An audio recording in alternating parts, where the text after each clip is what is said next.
dead. It's dead as a doornail. You know, there's a lot of things in the world you can no longer count on, but you can always count on this. Trump will put himself first. With 4 more years of Kamala, your finances will never recover.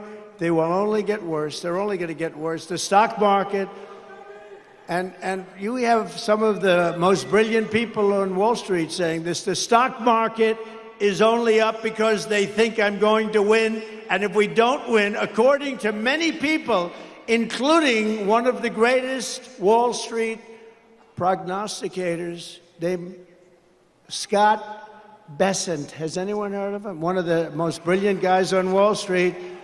If I don't win, you will have a 1929-style depression. Every time. He's like clockwork. Trump is one of those people who cannot appreciate someone else's success because it doesn't do anything for him. You know those people, right? They're called sociopaths. And having a sociopath in charge of a nation of 350 million people, well, Republicans will tell you that's good for America. And if you say Donald Trump and Elon Musk are prototypical Americans, well, you'd be right. And you'd be a dick. Here's the difference between Republicans and Democrats as it applies to the economy. Democrats want higher taxes on the rich and corporations to pay their fair share, which they don't. In 2017, Trump cut the corporate tax rate from 35% to 21%. In the 7 years since, that's cost the U.S. trillions of dollars. Money for infrastructure, education, science, medicine, research, and yes, the poor and the hungry. Money for people that's no longer there. We are all in this together. I mean, except for the billionaires and multimillionaires. I mean, it's effed up, right? That you're paying more in taxes than Jeff Bezos, Elon Musk, Mark Zuckerberg, or Fat Donnie. But you won't hear that on Fox or CNBC because to them, that's socialism. The corporate tax rate was passed with no sunset clause, so Biden can't raise the rate with a Republican Congress. So these corporations keep making record profits. And here's where the lie is. Reagan told Americans that cutting taxes to corporations would result in more jobs. And that might be true for small businesses. They get a tax break, they might buy better equipment to serve more customers or move to a better location. But publicly traded corporations that make hundreds of billions or even trillions, they give that money back to stockholders or their CEOs. They won't hire more people unless there's a demand for their product or services that they cannot meet. And here's the skinny. Where does that demand come from? Well, unless you're building yachts, it's the middle class. History has shown time after time the middle class will spend those tax breaks, and that drives the economy. So why don't we give tax breaks to the little guy? Well, Trump has a plan for the economy, but not for you. It is Tuesday, so I must be talking about, you guessed it, Project 2025. Digging through this 922-page tome is my work until Election Day. I've read it, so you don't have to. It's full of plans for every aspect of the federal government, mostly shrinking it, except for the parts that allow the government to control the lives of its nation's citizens in the worst ways.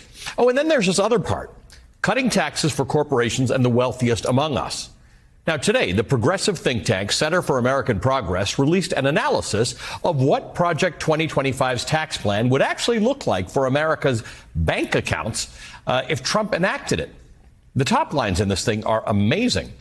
According to the Center for American Progress, Project 2025's tax plan would cut taxes for households making more than $10 million a year by an average of $2.4 million a year. Which is great news for the hyper-wealthy. But what about for the rest of America? Check out this chart.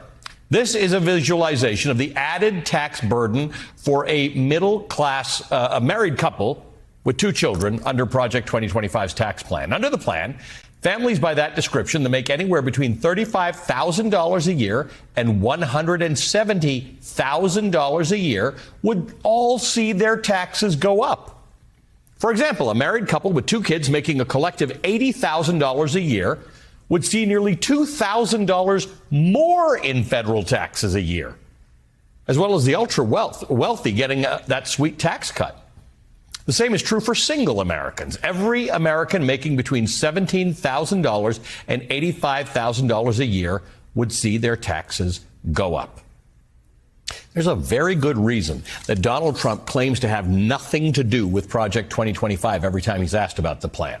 Now, compare the nonsense in here to Vice President Harris's tax proposal. At the core of Harris's proposal is a continuation of the Biden administration's promise that no one making less than $400,000 a year would have their taxes go up at all. That's a key part of Harris's tax proposal. But it's not just income taxes that are the issue here. We import a lot of things in America. Here's Donald Trump's plan for how to deal with that. We're going to have 10 to 20% tariffs on foreign countries that have been ripping us off for years. We're going to charge them 10 to 20%. That is some knuckleheaded stuff. Not only is Trump saying he's going to impose a 10 to 20% tariff on imports from foreign countries broadly, he says very specifically he will impose a 60% or higher tariff on all imports from China. And if you raise tariffs, guess what happens to American products going overseas? They don't, because China will enact tariffs of their own. Follow me here. And since we buy more from China than we sell to China, like, all of Trump's hats and shirts, all made in China, Americans will lose their jobs here because the companies they work for no longer have the Chinese market. Now, I could say that Trump was too dim-witted to understand that, and I'd be mostly right. For example, his Wharton College professor said he was the dumbest goddamn student he ever had, and Janet Yellen, head of the Fed under Tiny Fingers, said he didn't have a clue about macroeconomics. But it's more than that. Trump simply does not care about Americans, their jobs, their industries, farmers, and working class Americans. Did you see J.D. Vance try and speak to a group of firemen? President Trump and I are proud to be the most pro-worker Republican ticket in history, and I want to talk about why we're fighting for working people, why we're going to fight for unions and non-union alike.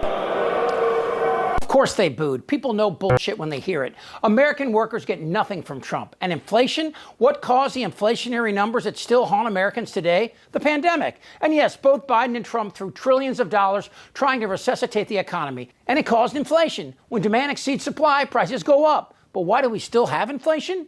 Americans feel like they're still being price gouged, even as inflation has come down. In many ways, they're right. If we take a closer look at a few of the biggest drivers of inflation, we'll see that some corporations are still using their power and shady techniques to keep prices high while they rake in record profits. In 2022, the top 5 big oil companies collectively made nearly $200 billion in profits, double the prior year. Groceries. But of course, groceries are another burden on our pocketbooks. Americans have been paying an arm and a leg in particular for beef, pork, and poultry. Meat producers don't need to worry about competitors with lower prices because 4 companies control the bulk of all meat processing in America. Today, the stock market reached another record, and there's a lot of reasons for that. Confidence in the economy, algorithms, computer trading, and the sitting president gets credit for it, even if the only thing he or she did was not f it up. But the market is not an indicator of how everyone is doing. More than half of the country isn't in the market. They're trying to figure out how to pay rent, buy groceries, and somehow save enough money to send their kid to college. It's not the way it's supposed to be. We're not supposed to have a socialist. Look, we're not going to be a socialist nation. We're not going to have a socialist president, especially a female socialist president. We're not going to have it. We're not going to put up with it. He has no idea what he's talking about. Socialism isn't communism. It's sharing the essential things that make our life whole and meaningful, like roads, water, clean air, the FAA, the EPA, Social Security, policemen, firemen, parks, wildlife, science and research, and of course, the military. There's an election coming up, and I want you to listen to this. Remember when your dad let you drive the car while you sat on his lap? You felt safe because he knew what he was doing, and you learned at the same time the power that was in his hands. Well, replace your dad with Trump. Vote Harris. I'm ready. Let's go. Damn right. This isn't their Republican Party anymore. Trust me. Shut the fuck up, Donnie.